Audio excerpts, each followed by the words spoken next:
Video editor 2 দিনের কথা বলে বাড়িতে গেছিল ছুটিতে, এতদিন পর ফিরে আসলো, এই জন্য কাজ অফ ছিল।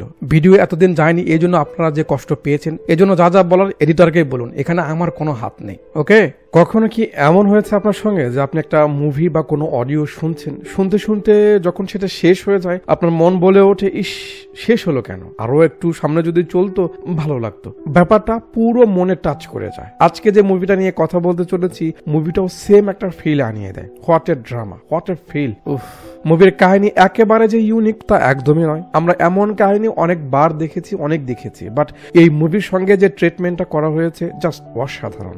স্টোরি ওয়াইজ ক্যারেক্টার আর ক্যারেক্টার ওয়াইজ তাদের অ্যাক্টিং জাস্ট মাইন্ড ব্লোয়িং। যদি হাতে কাজ থাকে তাহলে আগে সেরে নিন, নাগালে হেডফোন থাকলে গুজিয়ে দিন, মাথার সব চিন্তা ফেলে দিন, হোক সেটা রান্না বা শোধ করতে না পারা বিশাল টাকার ঋণ। কোলাহল বা লোকালয় থেকে একটু শান্ত পরিবেশে বেছে নিন, প্রমিস মুভি শেষে আপনার মন বলে উঠবে, যাক সময়টা ভালো কাটলো, রাতটা ভালো কাটলো আজকের দিন। কোনো ধরনের নিউডিটি বা ভালগার সিন একদমই নেই, তাই পরিবারের সবার সঙ্গে এনজয় করতে পারবেন, নো প্রবলেম। মুভির নাম ঠিকানা বলি, ততক্ষণে আপনারা একটু হাতের কাজ সেরে নিন, লাইক সাবস্ক্রাইব শেয়ার এসব করে দিন। কি করে দিয়েছেন?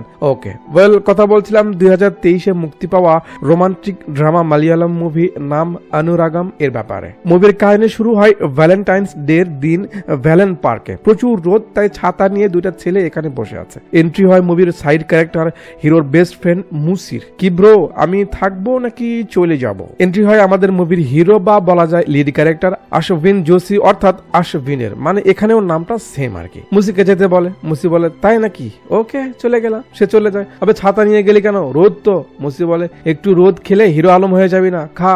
আশবিন বিলাক শালা কার কথা মনে করে দিল, এখন তো কনফিডেন্স আর বেড়ে গেল। বাট শুরু করবো কোথা থেকে, কি বলবো ওকে? মানে আশবিন একটা মেয়েকে প্রপোজ করতে রেডি হয়ে আছে। যাক, একটু পর ফোন আসে, আরে কই তুই? আশবিন বলে আমি তো এখানেই। ক্যামেরা একটা দিদিকে দেখায়, আশবিন ডাকে আরে এদিকে। দিদি দেখে আর এন্ট্রি করায় মুভির হিরোইন বা ফিমেল লিড ক্যারেক্টার গৌরী জি কৃষ্ণা, অর্থাৎ জানানি তার দিকে আসছে। ভাইয়ের হার্টবিট বেড়ে যাচ্ছে, নিজেকে কন্ট্রোল করার চেষ্টা করছে। দিদি আসে, আসু, আজ তো মনে হচ্ছে ফুল তৈরি হয়ে এসেছিস, তো কই সে যাকে এসব দিতে চলেছিস, আর কি বলবি ওকে শুনি, একটু আমাকে শোনা দেখি। আশবিন জানানিকে ধরে তার সামনে আয়, তারপর কি 2 লাইন কবিতা হয়ে যাবে নাকি? আচ্ছা, হয়ে যাক। তো প্রথম যেদিন তুমি কলেজে এলে, তোমায় প্রথম দেখে মনে হয়েছিল যেন হার্টবিট যাচ্ছে থেমে। চুলগুলো ছিল খোলা, মুখে মিষ্টি হাসি, ইস যেন আকাশ থেকে দিনের বেলা চাঁদ এসেছে নেমে।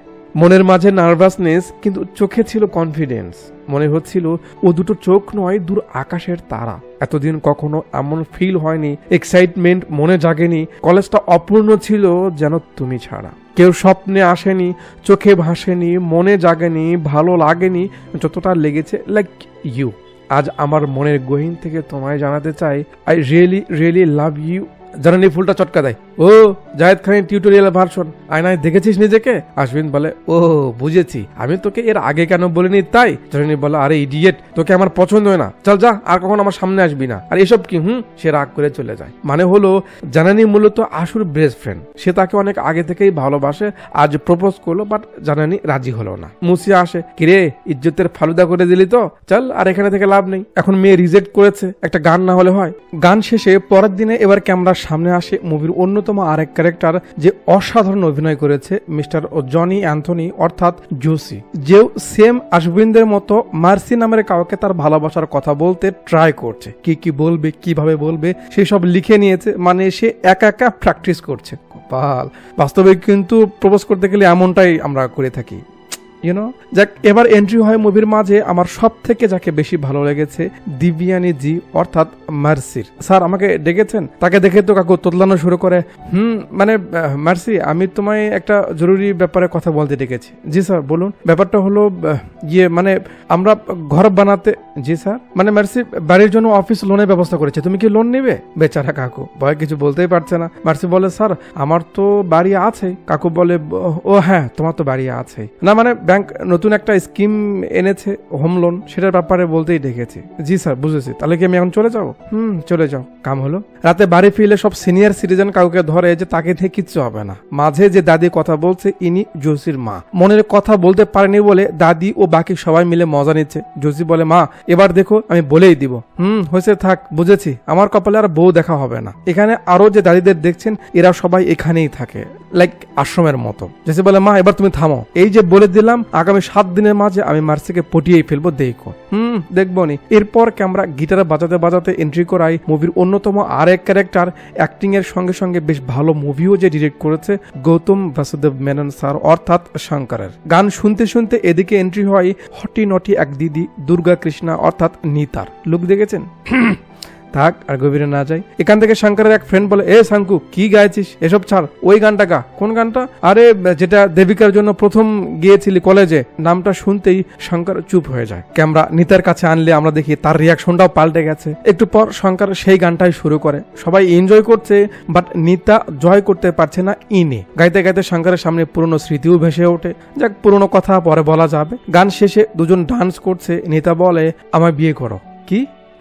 আমি আইডেন্টি চাই। শঙ্কর বলে, কেরালার এত পপুলার সিঙ্গারের আইডেন্টি প্রয়োজন? নিতা বলে, এখানে সবাই দেবিকাকে চেনে, তার কথা বলছে, আমার দিকে তো কারো ইন্টারেস্ট নেই। যে দেবিকাকে নিয়ে কথা হচ্ছে সে হলো শঙ্করের বউ। শঙ্কর কিছু বলতে যাবে, ফোন আসে। ফোনটা নিয়ে সাইডে আসে। ভিডিও কলে কে চেনেছেন? জানানি। পাপা আমি তোমার জন্য এটা বানিয়েছি, তাড়াতাড়ি এসো। শঙ্কর বলে, কি রবি? সত্যি বলছে? রবি মানে জানানির পাশে যে দাঁড়িয়ে আছে শঙ্করের ম্যানেজার, বলে, আরে হ্যাঁ ওই বানিয়েছে। শঙ্কর সবাইকে পার্টি এনজয় করতে বলে, তার মেয়ে ডেকেছে, সে চলে যাবে। নিতা বলে, নিতাজি আসুন আমি আপনাকে নামিয়ে দিই। নিতা আর কিছু বলতে পারে না, চেয়ে থাকে। তার মানে হলো নিতা শঙ্করের গার্লফ্রেন্ড আর জানানি শঙ্করের মেয়ে, কিন্তু যে কোনো কারণে হয়তো তার মায়ের সঙ্গে তাদের সম্পর্কটা ভালো নেই। সামনে সব ক্লিয়ার হবে।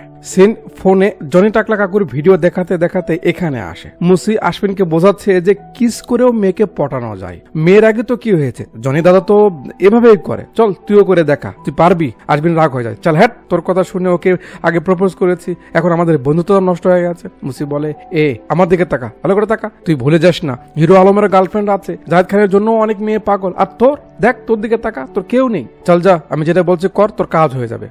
এবার ছেলের মাঝে জোশ এসে যায়। ওদিক থেকে জননী আসছে, এদিক থেকে ছেলে মুড নিয়ে যাচ্ছে, আজ মুখের ব্যায়াম করে মেয়ে পটে ফেলে, বাট না, তা আর হলো না। জানানি উল্টো তাকে চটকানা দেয়। মুসি অন্য কাজে বিজি ছিল, তাই দেখেনি জানানি কি করেছে। জানানি চলে গেলে মুসি যায়, ভাই কি হলো, কাজ হয়ে গেছে? তোকে তো লাল দেখাচ্ছে।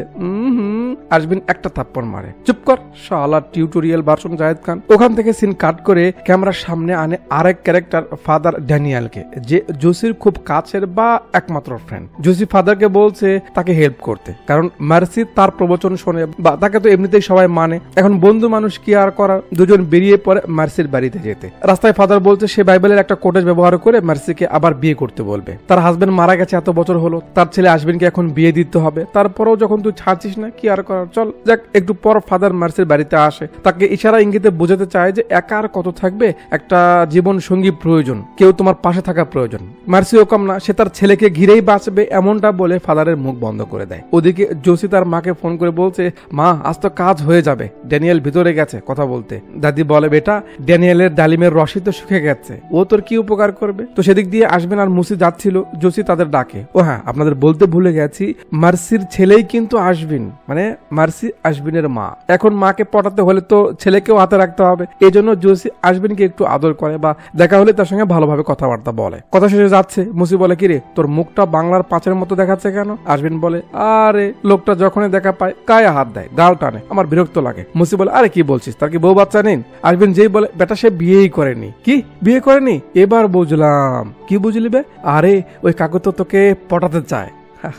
শুনে তারা সেখান থেকে কেটে পড়বে, বাট ওই তার বাইকের প্রবলেম, এক কিকে স্টার্ট নেয় না। আচ্ছা, এবার আমাদের সামনে নিয়ে আসে মুভির অন্যতম আরেক ক্যারেক্টার লীনা মোহন কুমার অর্থাৎ দেবিকাকে, মানে জানানির মা। দেবিকা তার বাড়িতে বিভিন্ন অর্ডারে কেক বানিয়ে ডেলিভারি করে, এটাই তার কাজ। একটা আন্টি তাকে ফোন করে গত অনুষ্ঠানের কথা বলে, যেখানে তার জায়গায় তার হাজবেন্ড শঙ্করের সঙ্গে নিতা ছিল, এটা নিয়ে কথা বলে। দেবিকার তাদের ব্যাপারে শুনতে ভালো লাগে না, তাই সে কলটা ইগনোর করে। জানানি তার মায়ের সঙ্গেই থাকে, মাঝে মাঝে বাবার কাছে যায়। এখনো তারা আলাদা হয়নি, বাট শঙ্কর অন্য মেয়ের সঙ্গে আছে, এটা ভেবে দেবিকা যে কষ্ট পাচ্ছে তা আমরা বুঝতে পারছি। যাক, পরের দিন সিন ক্লাসে আসে, দুষ্টামি চলছে, এরা শয়তানিও করছে, করতে করতে টিচারের হাতে ধরাও পড়ে, বকাঝকা খাচ্ছে আর এসব দেখে জানানিও মজা নিচ্ছে। যাক, ছুটির পর আরবিন জানানির সঙ্গে কথা বলতে তার পাশে যায়। জানানি ইন্টারেস্টেড না, ইগনোর করতে চায়, বাট আরবিন জোর করে, প্লিজ আমার কথা শোন, আমি তোকে প্রপোজ করতে চাইনি, ওটা তো মুসির প্ল্যান ছিল, ও আমাকে বলেছে, তুই আমার সঙ্গে কথা বলছিস না, আমার খারাপ লাগছে। জানানি বলে, কেন, তোর না আমাকে দেখলেই হাগ করতে মন চায়, কিস করতে মন চায়? আরবিন বলে, মাফ করে দে আমার বুড়ি,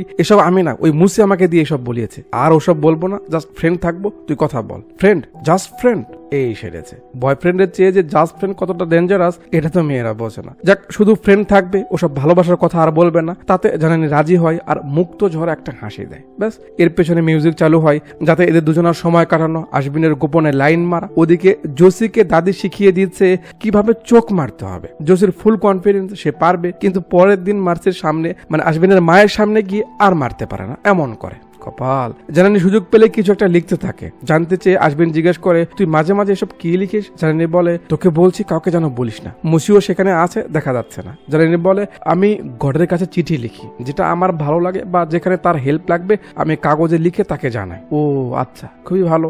এরপর একদিন জানানি আশবিনকে তার বাবার স্টুডিওতে নিয়ে যায়। মানে তার বাবা তো গান কম্পোজ করে যেগুলোতে নিতা ভয়েস দেয়, সেই সুবাদে এদের মাঝে ইটিশ পিটিশ। আর তারপরেই জানানির মায়ের সঙ্গে শঙ্করের ঝামেলা। কি সম্পর্ক ক্লিয়ার নাকি ভেজাল আছে বুঝতে? আচ্ছা। যোশী তো সুযোগ পেলে মার্সিকে দেখতে তার বাড়ির সামনে ঘোরাফেরা করে। তো একদিন সকালে আশবিনও একটু সকাল সকাল উঠে গা চাড়া দিচ্ছিল, কাকুও চেয়ে থাকে, আর তার চেয়ে থাকা দেখে বেচারা মার্সি বাজারে গেলে কাকু দাদিকে তার কাছে পাঠায় যাতে তার সঙ্গে একটু মিল লাগাতে পারে। আর এই জন্য দাদিও যথাসাধ্য নাটক করে মার্সির মন বোঝার চেষ্টা করে। আশবিন জানানির মায়ের সঙ্গেও দেখা করে, সেখানেও আড্ডা দেয়, আর সুযোগ পেলে ওই চুলকাচুলকি চলে। তো যাক, তারা চুলকাচুলকি করতেই পারে, করুক, সে অধিকার তাদের রয়েছে। চলুন আমরা পরের সিনে যাই। তো ছুটি শেষে বাড়ির দিকে যাচ্ছে। আশবিন বলে, শুনলাম পড়াশোনার জন্য তুমি বাইরে যাচ্ছ। জানানি বলে, যাচ্ছি, কেন যেতে পারি না? আশবিন বলে, না না, এমন না, অবশ্যই যেতে পারো। সত্যি বলতে আমাদের সবারই নিজের মনের কথা শোনা উচিত। তুমি তোমার মনের কথা শোনো, বাইরে যাও পড়াশোনার জন্য, আর আমি আমার মনের কথা শুনে তোমায় ভালোবেসে কি? আরে না না, কিছু না, ওই ফ্লোতে বলে দিয়েছি। জানানি বলে, আচ্ছা মুভি দেখতে যাবি? আয় হাই, এতে কি আর কোনো ছেলে না করে? আফসোস, আমাদের কেউ জিজ্ঞেসই করে না। যাক, বিকেলের শো দেখবে, সেটাই ঠিক হয়। ওদিকে নিতা দেবিকার কাছে এসেছে তাকে শক দিতে। নিতা বলে, লোকজন আমার আর শঙ্করের বন্ধুত্ব নিয়ে অনেক কথা বলছে, তাই আমরা সিদ্ধান্ত নিয়েছি তাদের কথাকে সত্যি করে তুলবো বলে একটা পেপার বের করে দেয়, মানে ডিভোর্স পেপার মেবি। তার সঙ্গে ইনভিটেশন কার্ড। দেবিকার তো খারাপ লাগছে, কিন্তু কিছু প্রকাশ করতে পারছে না। এই অবধি তো ঠিক ছিল। নিতা আবার বলে, পরশু শঙ্করের জন্মদিন, আমরা সেদিনটা একটু বিজি থাকতে চাই, তো আমাদের বিরক্ত করতে জানি তুমি আবার তোমার মেয়েকে পাঠিয়ে দিও না, কেমনটা লাগে? এরপর যখন নিতা চলে যায় তখন আমরা দেখি যে দেবিকার আসলে কতটা খারাপ লাগছিল। এত বছর যার সঙ্গে সংসার করেছিল তার সঙ্গে অন্য মেয়ে। মনে পড়ে কলেজের সময়কার কথা, যে শঙ্কর তাকে কতটা ভালোবাসতো, তার চোখের পানির কতটা পরোয়া করতো, অথচ আজ অন্য মেয়ে তার লাইফে। জানানি আসে, মা ওই মহিলা এখানে কেন এসেছিল? তার মা চোখের পানি মুছে ইশারা করে। জানানি দেখে টেবিলের উপর পেপার, আর তার সঙ্গে তার বাবা ও নিতার নাম এক জায়গায় করা একটা কার্ড। জানানি তার বাবাকে কল করতে যাবে, তার মা নিষেধ করে। এরপর জানানি তার মাকে নিয়ে বিজি হয়ে যায়, আর এর সঙ্গে এই সময় পেরিয়ে রাতে সিন এদের কাছে আসে। আশবিন টিকিট কেটেছে কিন্তু জানানি আসলো না, সেটা নিয়েই কথা হচ্ছে। মুসি বলছে, এমনই হবে, শালা আমরা খেতে গেলে তোর পকেট থেকে একটা টাকাও বের হয় না, আর যেই মেয়ে বলেছে অমনি হাত ভরে গেছে না, এবার বেশ হয়েছে না? আশবিন বলে, আর একবার ফোন রিসিভ করে বলতে তো পারতো সে আসতে পারবে না। আচ্ছা চল, পরে দেখা যাবে। সিন পরের দিন এদের কাছে আসে। ফাদার বলছে, যোশী একটু তাড়াতাড়ি চলো, মর্নিং প্রেয়ার করতে হবে গিয়ে। একটু সামনে আসতে যোশীর নজর পড়ে মার্সির দিকে। ব্যাস, সে গাড়ি স্লো করে আয়নায় মার্সিকে দেখতে থাকে। ফাদার বলে, যোশী আমরা কি আজ পৌঁছাতে পারবো? একটু তাড়াতাড়ি যাও। যোশী তো তার মোডে আছে, আয়নায় মার্সিকে দেখে যাচ্ছে।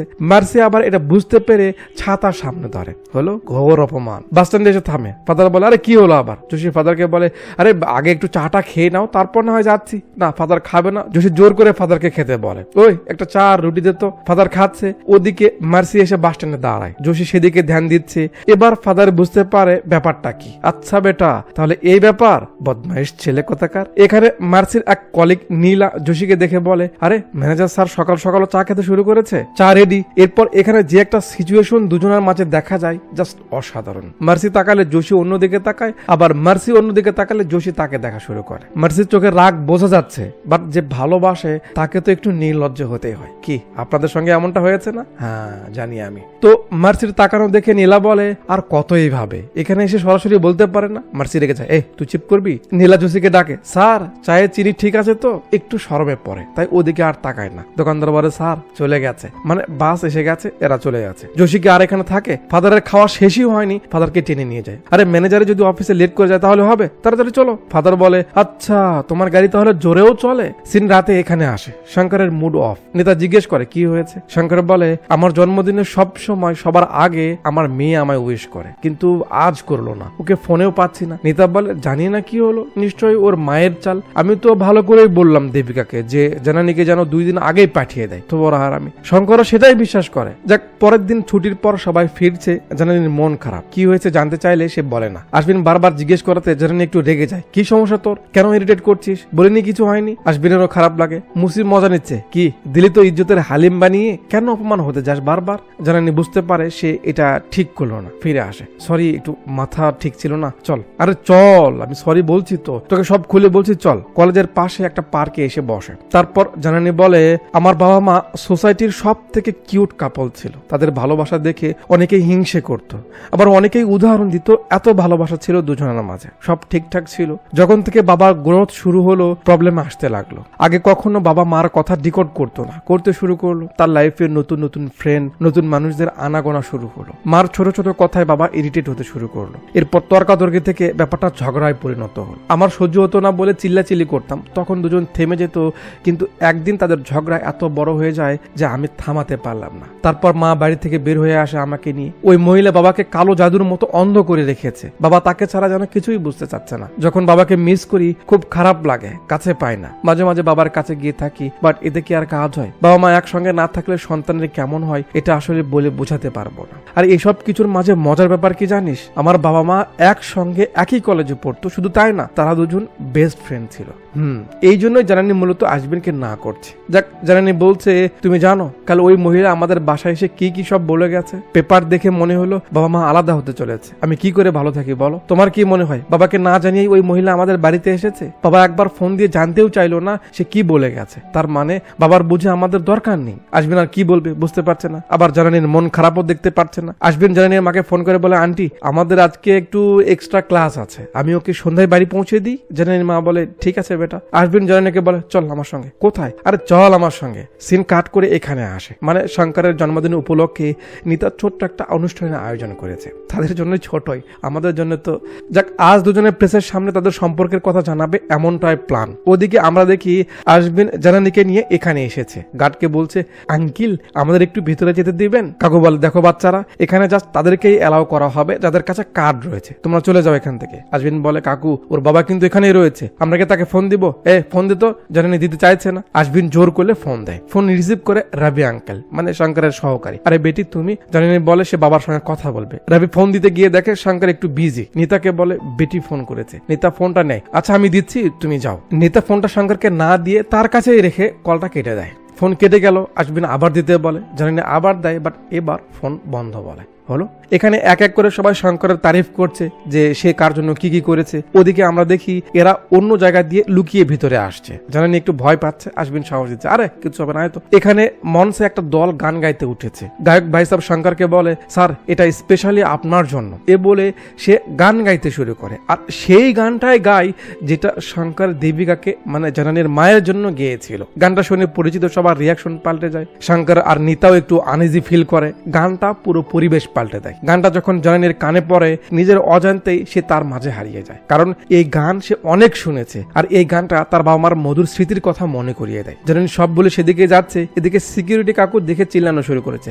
তোমরা কি করে ঢুকলে? আশবিন জানানিকে থামাতে তার পিছে যায়। আর এখানে লাইটের তারের সঙ্গে বেঁধে সে পড়ে যায়। লাইট পরে সাজানো সবগুলো গ্লাসও ভেঙে যায়। ব্যাস সবার অ্যাটেনশন সেদিকে। কি হলো? গার্ড এসে জানানিকে ধরে, তোমরা ভিতরে কি করে এলে? চলো বের হও বলছি। শঙ্কর দেখতে পায়, আরে এটা তো গার্ডকে ধমক দেয়, ছেড়ে দাও ওকে, ও আমার মেয়ে।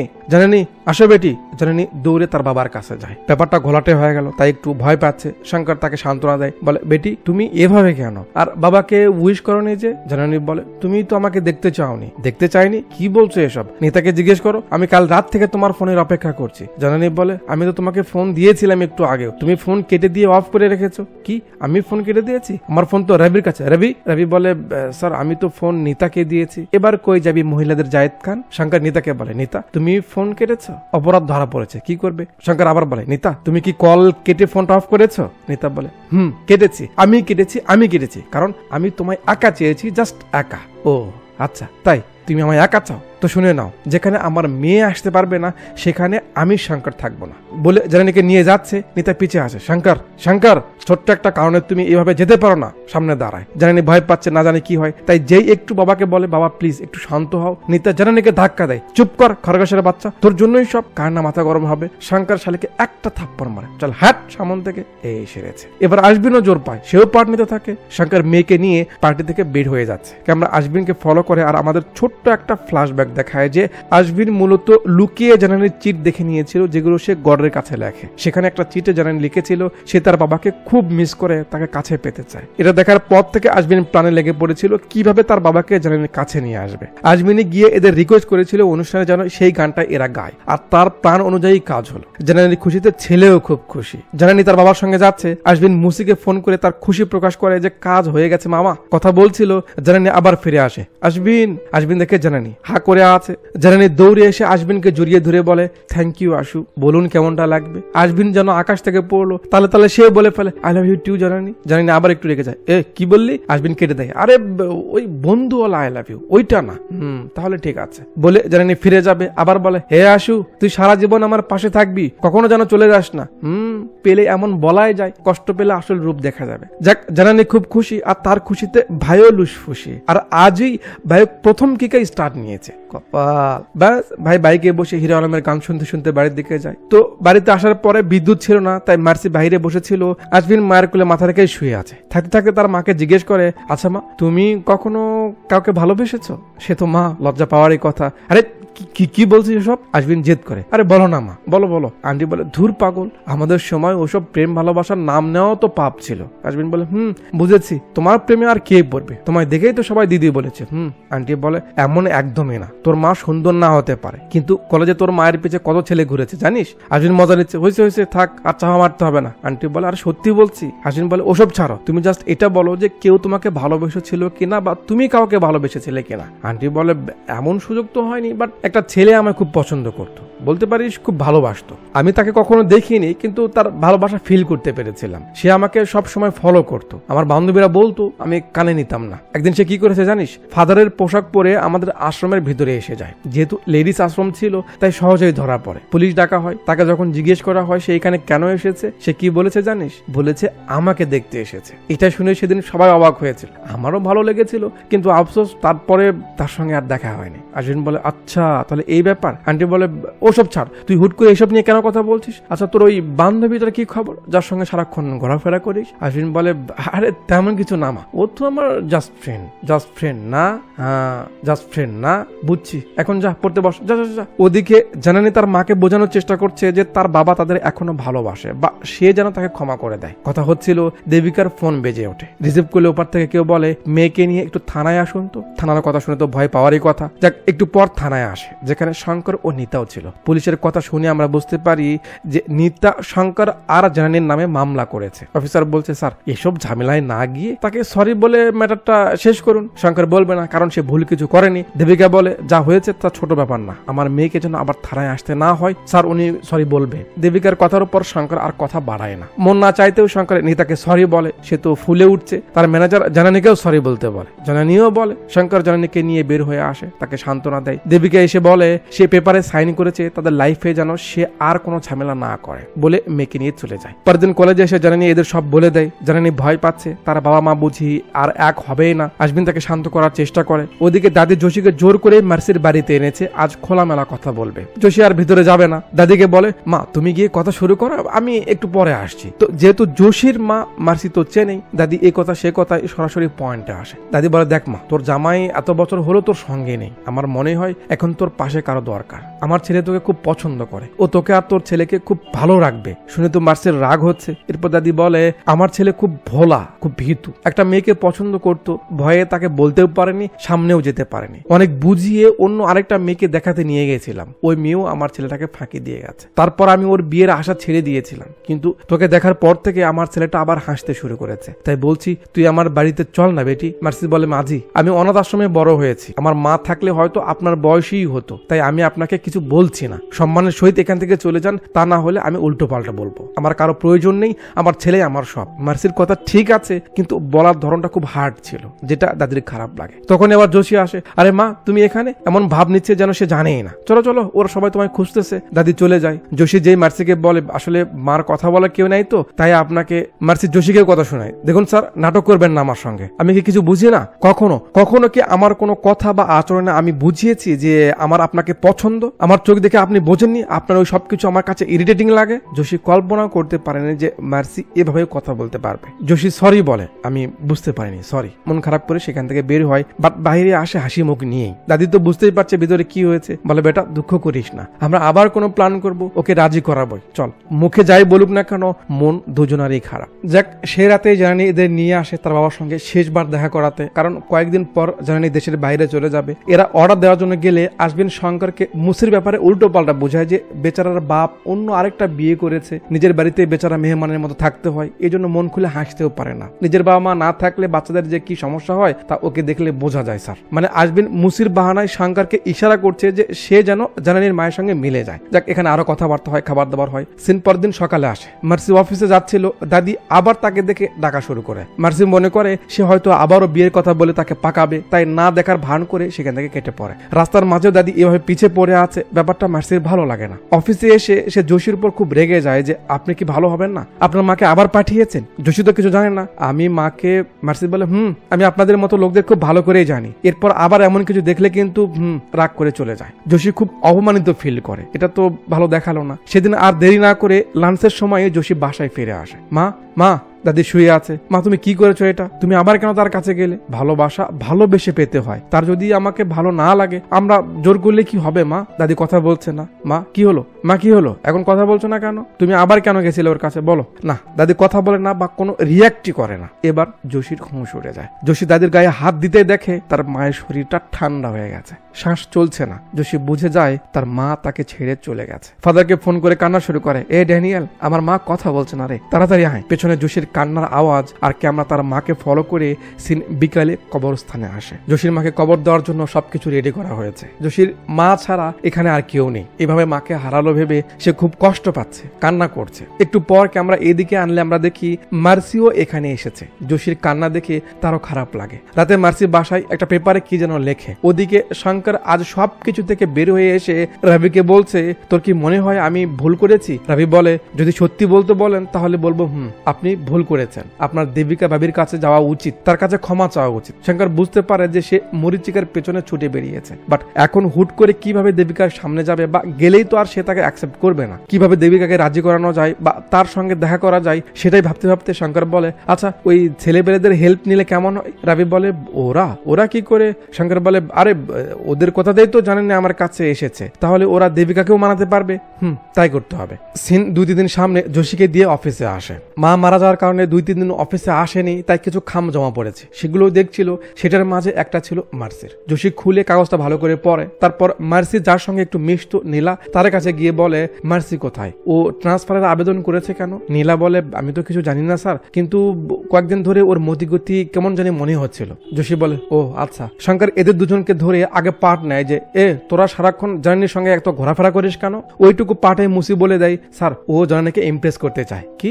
আশ্বিন বলে, স্যার এমন কিছু না, ইমপ্রেস না, আমি আসলে জনানি অনেক ভালো একটা ফ্রেন্ড, আমি চাই ও ভালো থাক, খুশি থাক, তাই আর কি আপনাদের। রবি বলে, ঠিক আছে, তুমি যেহেতু জানানির ভালো চাও তাহলে এবার জানানির মায়ের সঙ্গে স্যারের দেখা করার ব্যবস্থা বা কথা বলার ব্যবস্থা করে দাও। স্যার কি বলছেন, আমি কি করে? শঙ্কর বলে, তুমি যদি না করো তাহলে আমি কি করে মানবো যে তুমি জানানির ভালো চাও? আশ্বিন বলে, ঠিক আছে, আমি চেষ্টা করব। ওদিকে অফিস শেষ করে জোশী মার্সির বাড়িতে এসেছে, জানতে চায় সে কেন ট্রান্সফার লেটার দিয়েছে। মার্সি বলে, এমনি স্যার এমনি। যোশী বলে, যদি আমি কোনো ভুল করে থাকি তাহলে আমি সরি বলছি, আমার জন্য তুমি কেন চলে যাবে? আমার মনে তোমার জন্য ফিলিংস ছিল, সেজন্য না বুঝে অনেক বোকামি করেছি। যদি এখান থেকে কারো যেতে হয় আমি যাব, তোমার যাওয়ার কোনো দরকার নেই। মার্সি বলে, স্যার আপনি এভাবে কি করে বলতে পারেন? আপনি জানেন মাঝি মরার আগের দিন আমাকে ডেকেছিল, কথা বলতে চেয়েছিল। আমি মনে করেছি সে আবারও আগের কথাগুলো বলবে, তাই ইগনোর করে চলে গেছি। পরের দিনেই সে মারা যায়। না জানি আমায় কি বলতো। আগের দিনে আমি তার সঙ্গে খারাপ ব্যবহার করেছি, তার সঙ্গে ভালো করে কথাটাও বলতে পারিনি বলে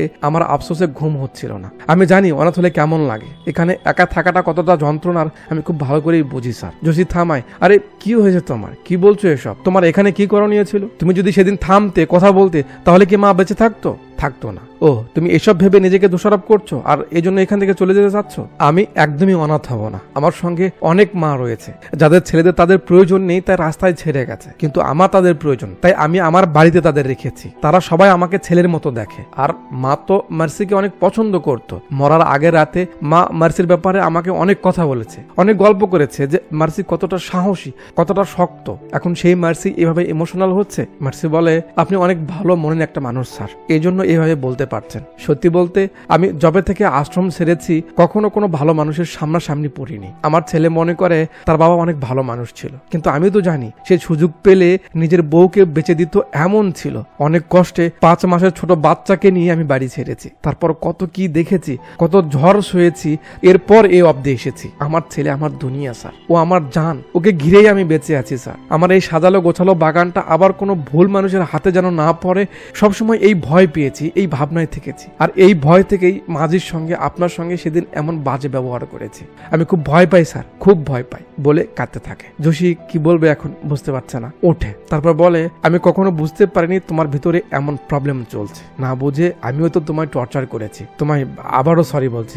আর হ্যাঁ, আমি তোমার ট্রান্সফার ক্যান্সেল করে দিচ্ছি, যত তাড়াতাড়ি পারো কাজে ফিরে আসো। মার্সির ভালো লাগে যে ট্রান্সফারটা ক্যান্সেল হয়ে গেল। মার্সি যোশীকে ধন্যবাদ জানায় তার মনের কথাটা বোঝার জন্য। এরপর যোশী চলে যাওয়ার পর আমরা মার্সির যে একটা রিয়াকশন দেখতে পাই, ওহো, এটাতেই তো কনফার্ম হয়ে যায় যে মার্সির মনে যোশী একটু হলেও দাগ কেটেছে। আর এই যে পুরো ব্যাপারটা হলো, অন্য আর যাই হোক, যোশী অনেক খুশি, কারণ তারা মন খুলে কথা বলতে পেরেছে। এরপর ক্যামেরা একটু এখানে দেখায়, আবার যোশীর কাছে আনে। মার্সি যোশীকে মেসেজ করে, আর মেসেজ দেখে কাকুর খুশি কে ধরে রাখে। ব্যাস চুলকাচুলকি শুরু হলো। ওদিকে এরা প্ল্যান করে শঙ্করকে দেবিকার সামনে নিয়ে যায়, কিন্তু দেবিকা খুব ইজিতেই ইগনোর করে। আশবিন বুঝায়, সমস্যা নেই স্যার, আমরা আবার ট্রাই করব। এদের মাঝে এখন অনেকটা ফ্রেন্ডলি সম্পর্ক হয়ে গেছে। আশবিন এখনো লাইনে আছে, বাট বেশি দূর এগোচ্ছে না। তার গাড়ি এগোতে তার বাবা মার মিল লাগানোর চেষ্টা করছে, বাট কাজ হচ্ছে না। মার্সি আজকাল খুব ফুরফুরে থাকে। এরা ডেলিভারি বয়কে দিয়ে দেবিকাকে সরি বলানোর চেষ্টা করে, তাতেও কাজ হয় না। মার্সি যোশীর বাড়িতেও বেড়াতে আসে, সবার সঙ্গে কথা বলে। বয়স্ক লোকদের নিজের বাড়িতে থাকতে দিয়েছে যোশী, ব্যাপারটা বেশ ভালো লাগে মার্সির। এক্সাম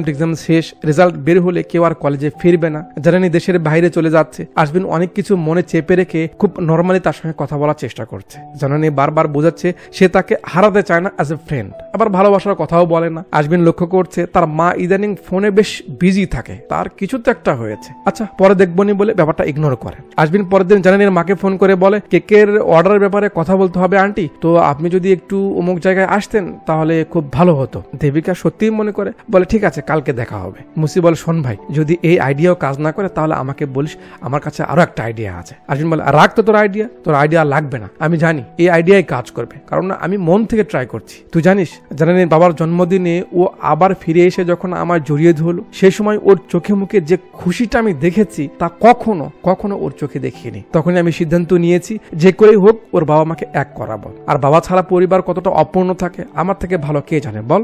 সিন পরের দিন এখানে আসে। যোশী আর মার্সি অফিস থেকে ফিরছে। মার্সি বলে, স্যার আর কত এটাকে চালাবেন, নতুন একটা নিলেই তো পারেন। যোশী বলে, মার্সি এটা পুরনো হতে পারে, কিন্তু আমি এটাকে খুব ভালোবাসি। জীবনে প্রথম উপার্জনের টাকা দিয়ে কিনেছিলাম এই স্কুটি, এর উপর উঠলে আমি ভিতরে একটা কনফিডেন্স পাই। যোশীর ফোন আসে, রিসিভ করে বলে, আরে আমার বাইকের একটু সমস্যা হয়েছিল তাই একটু লেট হচ্ছে, আমি আসছি, আমার বাগের বিরিয়ানি কিন্তু রেখে দিও।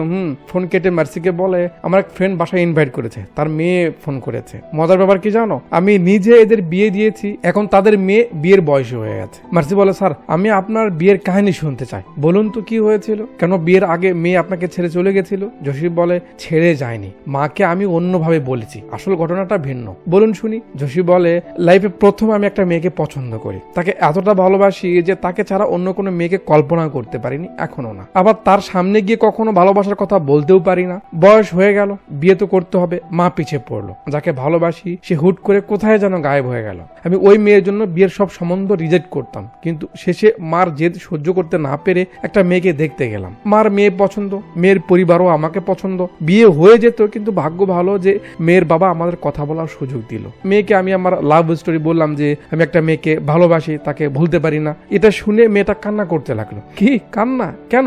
জসি বলে, কারণ তারও একটা লাভ স্টোরি রয়েছে, সেও একটা ছেলেকে ভালোবাসে, আর সেই ছেলেটাও আমার মতো ভীতু, তার বাবা আমার সামনে আসতে পারে না। আমি ভাবলাম আমার যাই হোক, এরা তো ভালো থাক, আমি দুজনের বিয়ে করিয়ে দিই। আর আমার মা আমার বিয়ের আশা ছেড়ে দেয়। আজ তাদের মেয়ে আমাকে ফোন করে বিরিয়ানি খেতে ডাকছে। এই হলো ঘটনা। মার্সি বলে, বাপ রে, আপনি তো দেখছি তলে তলে মজনু ভাইয়ের বংশধর। জসি বলে, বুঝতে হবে। আচ্ছা আমি যাই তাহলে, তা নাহলে আবার বিরিয়ানি পাবো না। জসি যাবে। মার্সি বলে, স্যার কেননা আমরা আপনার এক্স কে খুঁজে বের করি, তারপর তার সঙ্গে কথা বলে আমি আপনাদের বিয়ে করাবো। জসি বলে, আমি সেই সময় খুঁজতে বের হয়েছিলাম, পরে জানতে পারি তার বিয়ে হয়ে গেছে। আহারে, সো আসাড, মানে সো স্যাড। মার্সি বলে, আচ্ছা স্যার, আমি কি তাকে একটু দেখতে পারি? যার ব্যাপারে এত কিছু শুনছি, তাকে দেখতে আমার খুব ইচ্ছে করছে। চলুন না স্যার, আমাকে একটু দেখান। বেচারা জসি কাকু, একেও তো ভালোবাসে, আবদার ফেলে কি করে? জসি বলে, দেখতে হবে। স্যার একটু। জসি বলে, যদিও সে এখানে আশেপাশেই রয়েছে। কি আশেপাশে? স্যার প্লিজ প্লিজ প্লিজ, আমি একটু দেখান প্লিজ। এবার আসে কাহিনীর হার্ট টাচিং মোমেন্ট। জসি লুকিং গ্লাসটা একটু ঘুরিয়ে বলে, এই দেখো। মার্সি গ্লাসে দেখে ওই যে বারান্দায় একটা মেয়েকে দেখা যাচ্ছে। স্যার স্যার, ওই কি সেই মেয়ে? জসি বলে, আরে না না, মার খাওয়াবে নাকি? গ্লাসটা আরেকটু ঘুরিয়ে দিয়ে বলে, এবার দেখো। মার্সি এবার দেখতে গিয়ে দেখে আয়নায় তো তাকে দেখা যাচ্ছে। সে চুপ, মানে জসির সেই এক্স আর কেউ না, মার্সি নিজেই। মার্সি তো হা করে আছে। স্যার? জসি বলে, তোমার কি মনে আছে একটা ছেলে তোমার পিছে ঘুরতো, ফাদারের কাপড় পরে তোমাদের আশ্রমে ঢুকে পড়েছিল? সেই ছেলেটা আমিই ছিলাম। তোমাকে দেখতে গেছিলাম, কারণ কয়েকদিন হলো আমি তোমায় দেখিনি। জীবনে প্রথম পুলিশের বাড়ি খেয়েছিলাম। ও মাই গড, সো সুইট। মার্সি আর কি বলবে, তার যেন হুঁশ জ্ঞান নেই, জাস্ট অবাক হয়ে চেয়ে আছে জসির দিকে। জসি বলে, আমার মনে হয় এখন আমার যাওয়া উচিত, ভিতরে আমার কেমন কেমন জানি লাগছে। বলে জসি সেখান থেকে চলে যায়। মার্সি স্ট্যাচুর মতো হয়ে আছে। সেখানে বাচ্চারা খেলছিল, বল এসে যখন মার্সির পায়ের সঙ্গে লাগে তখন যেন তার হুঁশ ফিরে এলো। আর এবার যে একটা রিয়াকশন আর যে খুশি তার ফেসে আমরা দেখতে পাই, ওই অসাধারণ, জাস্ট কঠিন। ওদিকে তো জসিরও একই অবস্থা। এত বছরে যে কথা, যে ফিলিংস সে চেপে রেখেছিল, তা আজ বলে দিয়েছে। তাদের খুশি দেখে আমার নিজের মুখেই অটোমেটিক হাসি চলে আসে। Nice, so nice. ওদিকে আশবিন জানিনের মাকে একটা রেস্টুরেন্টের মতো জায়গাতে এনেছে। দেবিকা বলে, কোথায় তোমার লোক, কোথায় বলো, কেমন কেক লাগবে? আশবিন বলে, আরে আন্টি ওসব ছাড়ুন, আগে বলুন কি খাবেন। সেখানেই পর্দার পেছনে রয়েছে শঙ্কর। প্ল্যান হলো এখান থেকে সে তাদের পুরনো গানটা গাইবে, এতে আন্টির মন ভালো হয়ে যাবে, সব ভুলে যাবে। ব্যাস একটু পর যখন প্ল্যান অনুযায়ী কাজ শুরু হয়, দেবিকার চোখ মুখ দেখে আশবিন বুঝে যায় কাজ হবে না। মানে সে খুব রেগে যায়। আশবিন বুঝতে পেরে নিষেধ করছে, কিন্তু মুসি বুঝতেছে না। সে আরো পোজ দিতে থাকে। দেবিকা চিল্লাই ওঠে, বন্ধ করো এসব। রাগ টাগ করে সেখান থেকে চলে যায়। শঙ্করও রেগে যায়, কারণ ঝামেলা আরো বেড়ে গেল। সেখান থেকে বাসায় ফিরে আশবিন অনেকবার জানানিকে কল করায়, কিন্তু সে ফোন রিসিভ করে না। এরা চিন্তা করছে ঝামেলা বুঝি বেজেই গেল একটা। আবার প্ল্যান করতে বসেছে, জানানির কল আসে, আশবিন কাল দেখা করো। পরদিন আশবিন চলে আসে তাদের জায়গায়। হে, কি হলো? কাল তুমি আমার ফোন রিসিভ করলে না যে? জানানি বলে, তুমি জানো না কাল কি হয়েছে? আচ্ছা, তোমায় কে বলেছে আমার ফ্যামিলি ম্যাটারে ইন্টারফেয়ার করতে? আমি বলেছি একবারও তোমায়? এসব করে কি প্রমাণ করতে চাইছো যে তুমি আমায় অনেক ভালোবাসো? আশবিন বলে, আরে জানি, আমি তো জানি বলতে দেয় না। দেখো, আমার ম্যাটারে তোমায় নাক গলাতে হবে না। আমি মাত্র কয়েকদিন দেশে আছি, একটু আরামে থাকতে দাও। আজ থেকে আমাদের মাঝে আর কোনো কিছুই নেই, নাথিং। আমার পিছু নেওয়া বন্ধ করো। বলে সে যেতে থাকে। আশবিন পিছে যায়। জানানি, কি বলছো এসব? এ থাম, একা তো তুমি বিদেশ যাচ্ছ, এটাই আমি মানতে পারছি না। ওপর থেকে তুমি বলছো কথা বলা বন্ধ করে দিব, এটা কি করে? আরে আমি যা করেছি ওসব তোমায় ইরিটেট বা ইমপ্রেস করতে করিনি। আমি জাস্ট তোমায় হ্যাপি দেখতে চেয়েছি, দ্যাটস ইট। অপূর্ণ পরিবার কেমন এটা তো আমিও জানি, তাই না? জানি হাত ছাড়িয়ে নিয়ে কিছু না বলে সেখান থেকে চলে যায়। হলো, এবার মিলেছে। বলেছিলাম না, পেলে এরকম পাশে থাকার কথা বলাই যায়, কিন্তু আঁচে লাগলে মন্দ হয়ে যায়। আশবিনের মনটা ভেঙে যায়, সে অনেক কষ্ট পায়। এবারই প্রথম আশবিন কান্না করছে। এদিকের পুরো পরিবেশটা স্যাডময় হয়ে যায়। দেবিকার মনে পড়ে তাদের কতটা মজার সময় পার হয়েছে। শঙ্কর ভাবে সে সবকিছু করলো, কিন্তু তার ভুলের ক্ষমা হচ্ছে না। সবাই মিলে তারা যে ফ্যামিলি ট্রি বানিয়েছিল তা আজ জাস্ট স্মৃতি। আশবিন তো উদাস উদাস চুপচাপ থাকে। এভাবেই কয়েকদিন পার হয়ে যায়। মার্সি জোশীকে ভালোবেসে ফেলেছে, কিন্তু আশবিনকে ব্যাপারটা তো বলতে হবে, কিন্তু খুলে বলতে পারছে না। আশবিন মন খারাপ করে এই রুমে ছিল, তার মা ডাকে। কি হয়েছে মা? এখন একজন মা কি আর সরাসরি তার ভালোবাসার কথা ছেলেকে বলতে পারে? কথা আটকে আটকে যাচ্ছে। বেটা, ওই যে আমার বস জোশী আছে না, ওনার না মা মারা গেছে জানিস? আশবিন বলে জানি। তুমি আমাকে কেন ডেকেছো? মার্সি বলে মাঝি না মরার 2 দিন আগে আমাদের বাড়িতে এসেছিল বিয়ের প্রস্তাব নিয়ে। আশবিন বলে হায় হায়, নজর পড়েছে লোকের, কিন্তু আমি তো এখন বিয়ের কথা ভাবছি না মা, আর আমার বয়সই বা কত।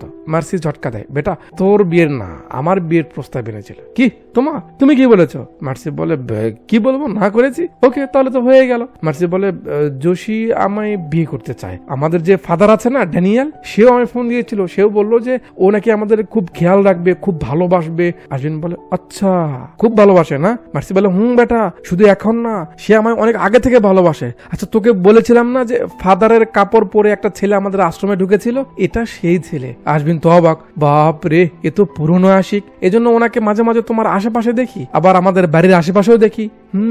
আশবিন বলে তার মানে ওই লোকটা তোমায় ফলো করছিল, তাই না? আন্টি তো হা। এ কি বলে? আশবিন বলে লোকটা তোমার পিছু নিয়েছে, তার মানে আমাদের কমপ্লেন করতে হবে, তাই না? কি কমপ্লেন?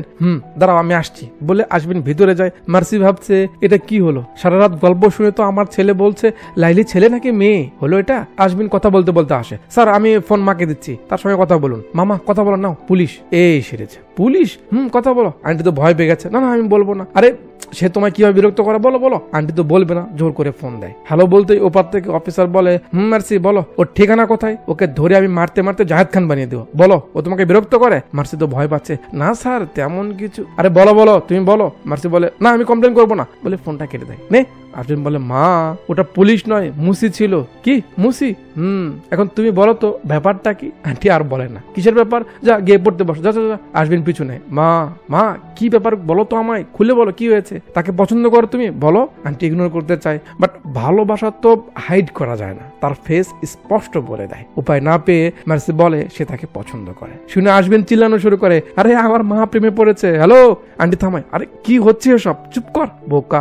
আসবেন তার মাকে বসায়, তারপর বলে কি আমাকে সরাসরি বলতে পারছো না, তাই এমন বাহানা করছিলে? মার্সি বলে কি করে বলি বেটা, আমি যে মা।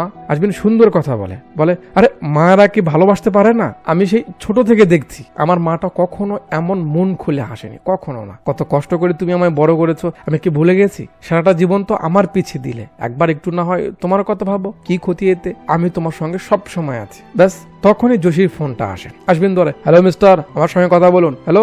আসবিনের গলা শুনে তো কাকু ভয় পেয়ে গেছে, কথা বলতে পারছে না। আসবিন বলে, মিস্টার আমি রাজি। কি? জি, কোনো সমস্যা নেই, আমি রাজি। ব্যাস এবার কাকুর খুশি আর কে থামায়। রাজি। আন্টিরাও খুশি। আসবিন ফোন মাকে দেয়, না কথা বলো। তারা কথা বলে, আর মায়ের খুশিতে সেও নিজের কষ্টও ভুলে যায়। সিন এখান থেকে কয়েকদিন সামনে আসে। জানানির মেসেজের জন্য সে আজও অপেক্ষা করছে, বাট তার খবর নেই। আজ তার মায়ের বিয়ের ড্রেস কিনতে এসেছে, দুজন মিলেই সিলেক্ট করে। ওদিকে জানানিও ভাবনার মাঝে আছে কি করবে। জোশী মার্সিকে বাড়িতে নিয়ে আসে, সবাই তাদের আশীর্বাদ করে। জোশী মায়ের ছবির সামনে গিয়ে তাকে মিস করে। মার্সি তার হাত ধরে সান্ত্বনা দেয় যে আমি তোমার পাশে আছি। ব্যাস এরপরে ফাইনালি জোশী বিয়ে করে ফেলে। সবাই খুশি, ফটোমটো উঠাই। আশবিনও জোশীকে ভালোভাবেই গ্রহণ করেছে, তা বোঝা যায়। সিন পরের দিন এখানে আসে। আজ জানানির ফ্লাইট, বাবার সঙ্গে দেখা করতে এসেছে। তার মা ভিতরে যাবে না। জানানির যেতে যায়, শঙ্কর ভাবেনি দেবিকা আসবে, ভিতরে আসতে বলে। চা খাচ্ছিল, জানানি উপর থেকে ডাকে, বাবা তোমায় যে একটা লাল বক্স দিয়েছিলাম কোথায় রেখেছো? শঙ্কর বলে আমাদের ফ্যামিলি ট্রির ওখানে দেখো। কথাটা দেবিকার ভিতরে নাড়া দেয়। শঙ্কর বলে তোমার মনে আছে ওইটা সাজাতে আমরা পুরোটা দিন পার করেছিলাম, এখনো সেম অবস্থাতে রয়েছে, শুধু মানুষগুলো নেই। আমি জানি এর জন্য আমিই দায়ী। আমার চোখে পট্টি পড়া ছিল, ও আমাকে এমন ভাবে বশ করেছিল যে আমাদের ভালো মুহূর্তের কথা আমি ভুলে গেছিলাম। দেবিকা এখনো কিছু বলছে না। শঙ্কর যখন সবকিছুর জন্য সরি বলে তখন সে মুখ খোলে। দেবিকা বলে, ও তো তুমি চাইছো আমি সব ভুলে তোমায় ক্ষমা করে দিই। বাহ, খুবই ভালো। তুমি জানো যবে থেকে আমরা আলাদা হয়েছি আমি রোজ তোমার ফেরার অপেক্ষা করেছি। রোজ ভাবতাম এই বুঝি তুমি এসে আমার জড়িয়ে ধরে সরি বলবে, এই বুঝি দরজার ঘন্টিটা বাজলো।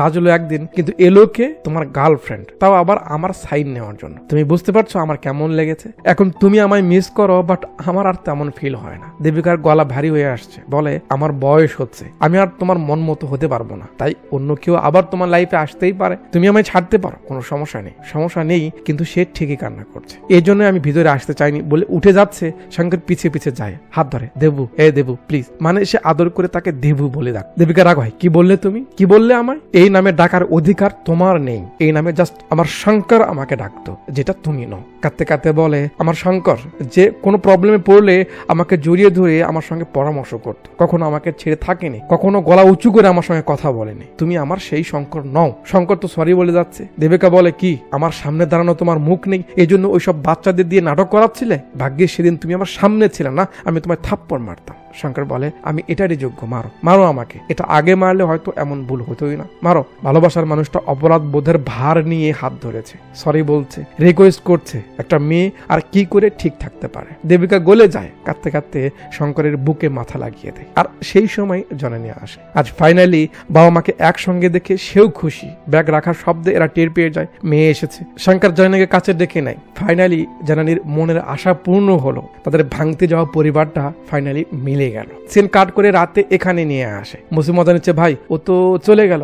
ভাই চলে গেল। মুসি বলে, ভাই আমার কাছে না আরেকটা আইডিয়া আছে, শোন, তুই এয়ারপোর্টে ফোন করে ওর ফ্লাইটে পটাখা আছে এটা বলবি, তারপর ফ্লাইট বন্ধ করে দিবে, তুই গিয়ে জানানির পায়ে পড়ে যাবি। তোর মতো ভোলা আর এমন আলম কাকা মার্কা লোককে সে ক্ষমা না করে থাকতেই পারবে না। আশবিন বলে, এবার বুঝেছি। কি বুঝেছিস? আশবিন বলে, আমি এমনিতেই বোকা, উপর থেকে তোর মতো বোকা চৌধুরী পরিবারের ছেলে যদি আমার বন্ধু হয় তাহলে আমাদের উন্নতি হবে কি করে? আমার তোর আর কোনো আইডিয়াও লাগবে না, আর জানানিকেও লাগবে না, থাক তোরা, বলে সে চলে যায়। বাড়িতে এসে আশবিন কি করে, মুসির আইডিয়া অনুযায়ী এয়ারপোর্টে ফোন করে সেটাই বলে যে ফ্লাইটে শুনতে দিদি ওপা থেকে হ্যালো হ্যালো শুরু করে দিয়েছে। আশবিন সামনে বলবে তার মা আসে, বেটা তুই কই ছিলি, তোর ফোনটাও বন্ধ ছিল, জানানির প্যারেন্টসরা এসেছিল তোর কাছে, কি তোকে পেলো না বলে ফিরে গেল। জানানির বাবা মা ফোনে দিদি আছে, হ্যালো হ্যালো করে যাচ্ছে। আশবিন বলে, বম্বের ফ্লাইট কি চলে গেছে? ও বম্বের ফ্লাইট, জি স্যার চলে গেছে, বম্বের কথা বলে কেটে দেয়। এরপর আশবিন ভাবতে থাকে, তো জানানির বাবা মা এসেছিল মানে তারা মিলে গেছে, একসঙ্গে এসেছিল, কখন মিলে গেল? ভাবছে যোশী আসে, একেবারে ফিটপাট হয়ে আছে, নতুন নতুন বর। আশবিন বুঝতে পারছে তার মনে লাড্ডু ফুটছে। যোশী আশবিনকে বলে, কি ব্যাপার বেটা, কি হয়েছে তোর? আমি কয়েকদিন ধরে দেখছি কোন সমস্যা? আশবিন বলে, আরে না না কিছু না, এমনি। আচ্ছা আঙ্কেল, ভালোবাসার মানুষকে পাওয়ার মজাই আলাদা, তাই না? কাকু বলে, একদম। আশবিন বলে, সবার কপাল যদি আপনার মতো হতো। যোশী বলে, আরে কেন হবে না, সবার কপালে এরকম, যারা সত্যিকারের ভালোবাসে তারা অবশ্যই মেলে, শুধু ভালোবাসাটা খাঁটি হতে হবে, আর যাকে ভালোবাসবে সে খাঁটি হতে হবে, দেখবে তোমার কাছে আসবেই, চাই দেরিতে হোক বা ছিনিয়ে না হোক। আন্টি আসে, বেটা ওনারা যাওয়ার আগে এই বক্সটা তোকে দিয়ে গেছে। কি এটা? আশবিন খুব আগ্রহের সঙ্গে বক্সটা খুলে দেখে ভিতরে অনেকগুলো চিট। ব্যাস, ছেলে বক্সটা নিয়ে সেখান থেকে দৌড় দেয়, আর সিন এখানে সেখানে যায়, আর পেছনে জানানির চিটে থাকা কথাগুলো আমাদের শোনানো হয়। জানানি বলছে, আমি যখন প্রথম কলেজে আসি ভয় লাগছিল, না জানি কি হয়, কারণ কাউকে চিনতাম না। তারপর আশবিনের সঙ্গে আমার পরিচয় হয়। আশবিন, তুই জাস্ট আমার ফ্রেন্ড ছিলি না, আমার ভালো লাগার কারণ ছিলি, আমার হিম্মত ছিলি। যখন তুই পাশে থাকতি আমার সময়টা খুব ভালো কাটতো, সব ঠিকঠাক ছিল, কিন্তু তুই সেদিন আমায় প্রপোজ করে দিলি। আমি বুঝতে পারছিলাম না ব্যাপারটা কি করে হ্যান্ডেল করবো, তাই তোর সঙ্গে খুব একটা বাজে আচরণ করি, কারণ আমার বাবা মাও বন্ধু ছিল, কিন্তু তাদের মাঝে এখন আর ভালোবাসা নেই, তাই আমি চাইনি আমাদের মাঝেও কখনো এমন দিন আসুক। তোকে না করার পর আমি ভয় পাচ্ছিলাম হয়তো তুই কথা বলবি না, আমার খারাপ লাগছিল, কিন্তু শেষে তুই কথা বললি, আবার আমার বন্ধু হয়ে থাকতে চাইলি, আমার খুব ভালো লাগলো। গডের কাছে লেখা চিট দেখে তুই আমাকে খুশি করার জন্য আমার বাবা মাকে এক করতে লেগে পড়লি, অনেক চেষ্টা করলি, আমার ভালো লাগলো, কিন্তু আমার এই প্রবলেম সলভ হবে না, তাই তোকে এসব ঝামেলা থেকে বের করতে সেদিন আমি ইচ্ছে করে তোর সঙ্গে খুব বাজে ব্যবহার করি। তোকে বাঁকা করে কথা বলাতে তুই যতটা কষ্ট পেয়েছিস ততটাই আমি ফিরে যাওয়ার সময় কান্না করেছি। তারপর যখন আমাদের কথা বন্ধ হলো এই 10 দিনে আমি ঠিক বুঝতে পারলাম তুই আমার মনে কতটা জায়গা নিয়েছিস। জানানি ফ্লাইটে বসেছে, অনেক সাহস নিয়ে ফোন বের করে আশবিনকে কল করবে, বাট দিদি এসে বলে, ম্যাম ফোনটা বন্ধ করুন প্লিজ। জানানি ফোন কেটে বন্ধ করে দেয়। সব চিট পড়ার পর আশবিন শেষের স্পেশাল একটা চিট বের করে, যেটাতে লেখা আছে, জানানি বলছে, এই 10 দিনে আমি এটা বুঝেছি যে আমিও তোকে ভালোবেসে ফেলেছি। সরাসরি তোর সামনে গিয়ে কথা বলার মতো বা তোকে প্রপোজ করার মতো সাহস এখনো আমার হয়নি, তাই এভাবে চিটে বলে গেলাম। সময় সুযোগ পেলে রোজ তোকে ফোন করব। আমি ফিরে আসা অবধি কোনো মেয়ের দিকে তাকালে তোর খবর আছে কিন্তু। আর হ্যাঁ শোন, আই লাভ ইউ। আশবিনের জন্য এর থেকে শান্তির আর মধুর শব্দ আর কি বা হতে পারে। খুশিতে ছেড়ে তো কালো হয়ে গেছে, ওদিকে ফ্লাইটও ছেড়ে যায়, এদিকে ভাইও তাকে ফিল করতে থাকে। এটা আসলে ফিলেরই একটা ব্যাপার, বলে বোঝানো যাবে না। যারা প্রথম প্রথম কথাটা শোনে প্রিয় মানুষের কাছ থেকে তারাই বোঝে। যাক, আশবিনের বাবা মা আসে, বেটা মা তোমরা। আন্টি বলে কি জানানি রাজি হয়েছে নাকি? মাম্মি। আন্টি বলে বেটা তোর কি মনে হয় আমি খুলে না দেখে তোকে বক্সটা দিয়েছি? মা তুমিও না, পাজির ছেলে, জাস্ট ফ্রেন্ড, তাই না? আশবিন জোশীকে বলে আঙ্কেল আপনি বলেছিলেন না যে আমার জন্য আপনি যা খুশি করবেন, আমাকে পড়াশোনার জন্য বাইরে পাঠাবেন প্লিজ। মানে সে জানানির কাছে যাবে আর কি। কাকু বলে আরে বাপরে এই ছেলের শখ তো অনেক ভারী পড়ছে দেখছি। আশবিন মুখ ভার করে বলে খুব ভারী? আচ্ছা থাক সমস্যা নেই। জোশী বলে নো তুমি যাবে। যাবো কোথায়? জোশী বলে তুমিও বাইরে যাবে।